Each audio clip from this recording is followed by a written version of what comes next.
ನಮಸ್ಕಾರ ಸ್ನೇಹಿತರೆ, welcome to my channel. ಅಭಿನಯ ಚಕ್ರವರ್ತಿ ಅಂದ್ರೆ ನಮಗೆ ಮೊದಲು ನೆನಪಾಗೋದು ಕಿಚ್ಚ ಸುದೀಪ್ ಅವರು. ಆದರೆ ಅಭಿನಯ ಚಕ್ರವರ್ತಿ ಎನ್ನುವ ಬಿರುದು ಕಿಚ್ಚ ಸುದೀಪ್ ಅವರಿಗೆ ಬರೋದಕ್ಕಿಂತ ಮೊದಲು 80ರ ದಶಕದಲ್ಲಿ ಒಬ್ಬ ನಟರಿಗೆ ಬಂದಿತ್ತು. ಆ ನಟ ಸಾಮಾನ್ಯವಾದ ನಟರಲ್ಲ, ಕನ್ನಡ ಚಿತ್ರರಂಗದಲ್ಲಿ 100 ಸಿನಿಮಾಗಳನ್ನ ಮಾಡಿದ ಎರಡನೇ ನಟರಾಗಿದ್ದಾರೆ. ಹಾಗಿದ್ರೆ ಈ ಒಂದು ವಿಡಿಯೋದಲ್ಲಿ ಅಭಿನಯ ಚಕ್ರವರ್ತಿ ಬಿರುದನ್ನ ಪಡೆದುಕೊಂಡ ಮೊದಲ ನಟ ಯಾರು, ಕನ್ನಡ ಚಿತ್ರರಂಗದಲ್ಲಿ 100 ಸಿನಿಮಾಗಳನ್ನ ಮಾಡಿದ ಎರಡನೇ ನಟ ಯಾರು ಎನ್ನುವ ಸಂಪೂರ್ಣ ಮಾಹಿತಿಯನ್ನ ಈ ಒಂದು ವಿಡಿಯೋದಲ್ಲಿ ತಿಳಿದುಕೊಳ್ಳೋಣ.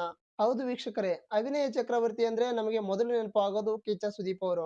ಆದರೆ ಈ ಒಂದು ಪ್ರಶಸ್ತಿಯನ್ನ 1982ರಲ್ಲಿ ಒಬ್ಬ ಖ್ಯಾತ ನಟರು ಪಡೆದುಕೊಂಡಿದ್ರು. ಆ ನಟ ಬೇರೆ ಯಾರು ಅಲ್ಲ, ಪ್ರಣಯ ರಾಜ ಶ್ರೀನಾಥ್ ಅವರು.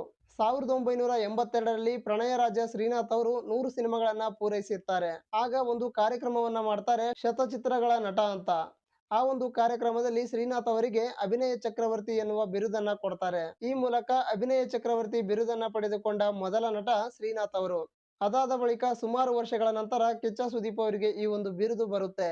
ಹಾಗಾಗಿ ನಮ್ಮ ಕನ್ನಡ ಚಿತ್ರರಂಗಕ್ಕೆ ಇಬ್ಬರು ಅಭಿನಯ ಚಕ್ರವರ್ತಿಗಳು. ಒಬ್ಬರು ಶ್ರೀನಾಥ್ ಅವರು, ಮತ್ತೊಬ್ರು ಕಿಚ್ಚ ಸುದೀಪ್ ಅವರು.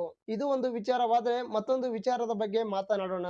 ಅದೇನಂದ್ರೆ 100 ಸಿನಿಮಾಗಳಲ್ಲಿ ಅಭಿನಯಿಸಿದ ಎರಡನೇ ನಟ ಎನ್ನುವ ಸುದ್ದಿ ಬಗ್ಗೆ. 1968ರಲ್ಲಿ ಭಾಗ್ಯದ ಬಾಗಿಲು ಸಿನಿಮಾ ಡಾಕ್ಟರ್ ರಾಜ್‌ಕುಮಾರ್ ಅವರ 100ನೇ ಸಿನಿಮಾವಾಗುತ್ತೆ. ಅದಾದ ಬಳಿಕ ಯಾರು ಕೂಡ 100 ಸಿನಿಮಾಗಳಲ್ಲಿ ಅಭಿನಯಿಸಿರಲ್ಲ. 100 ಸಿನಿಮಾಗಳಲ್ಲಿ ಅಭಿನಯಿಸಿದವರೇ ಶ್ರೀನಾಥ್ ಅವರು. ಹಾಗಾಗಿ ಕನ್ನಡ ಚಿತ್ರರಂಗದಲ್ಲಿ 100 ಸಿನಿಮಾಗಳಲ್ಲಿ ಅಭಿನಯಿಸಿದ ಮೊದಲ ನಟ ಡಾಕ್ಟರ್ ರಾಜ್‌ಕುಮಾರ್ ಅವರು. ಎರಡನೇ ನಟ ಪ್ರಣಯ ರಾಜ ಶ್ರೀನಾಥ್ ಅವರು. ಹಾಗೆ ನಂತರ ಯಾರೆಲ್ಲ 100ಕ್ಕೂ ಹೆಚ್ಚು ಸಿನಿಮಾಗಳಲ್ಲಿ ಅಭಿನಯಿಸಿದ್ದಾರೆ ಅವರ ಹೆಸರನ್ನ ಕಮೆಂಟ್ಸ್ ಮೂಲಕ ತಿಳಿಸಿ.